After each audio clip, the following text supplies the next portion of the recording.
সকাল থেকেই মনটা লুচি আলুর দম করছিল, তাই ভাবলাম দেরি না করে চটপট করেই ফেলা যাক। তো যেই কথা সেই কাজ। তারপর মাত্র 15 মিনিটে দিভাইয়ের স্পেশাল আলুর দম করতে লেগে পড়লাম। দিভাই স্পেশাল কেন বললাম?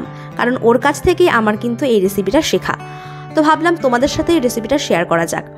তো চলো ভিডিওটা দেখতে থাকো, আশা করি তোমাদের ভালো লাগবে। আর তোমরাও কিন্তু চাইলে এই আলুর দম সহজেই বাড়িতে তৈরি করে ফেলতে পারো।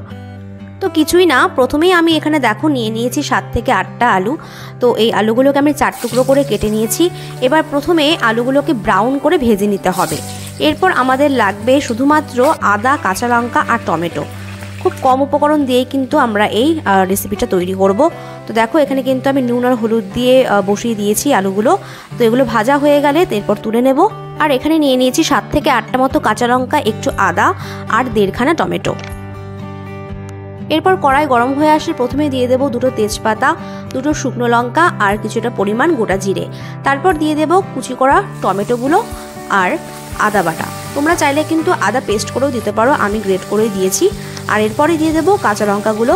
এরপর একটু ভালো মতো করে নেড়ে চেড়ে নিতে হবে। এবারে একে একে দিয়ে দেব স্বাদ মতো নুন, হলুদ গুঁড়ো, জিরে গুঁড়ো আর লঙ্কা গুঁড়ো আর সামান্য পরিমাণ চিনি। সমস্ত মশলা দিয়ে দেওয়ার পর এবার কড়াতে সামান্য পরিমাণ জল দিয়ে ভালো করে কিন্তু কষিয়ে নিতে হবে। প্রায় 3 থেকে 4 মিনিট আমরা কষিয়ে নেব। এরপর দিয়ে দেব ভেজে রাখা আলুগুলো। মশলার সাথে ভালো করে আলুগুলোকে কষিয়ে নেওয়ার পর এই রেসিপির যে প্রধান উপকরণ টমেটো সস, সেটা এবার আমি সামান্য পরিমাণে দিয়ে দেব। সস দেওয়ার পর আরও 3 থেকে 4 মিনিট মতো এটাকে কষিয়ে নিতে হবে। আর তারপর দেখো এদিকে আমি গরম জল বসিয়ে দিয়েছি, এই জলটা দিয়ে দেব। আর জল দেওয়ার পর 5 থেকে 7 মিনিট মতো ঢাকা চাপা দিয়ে দেব।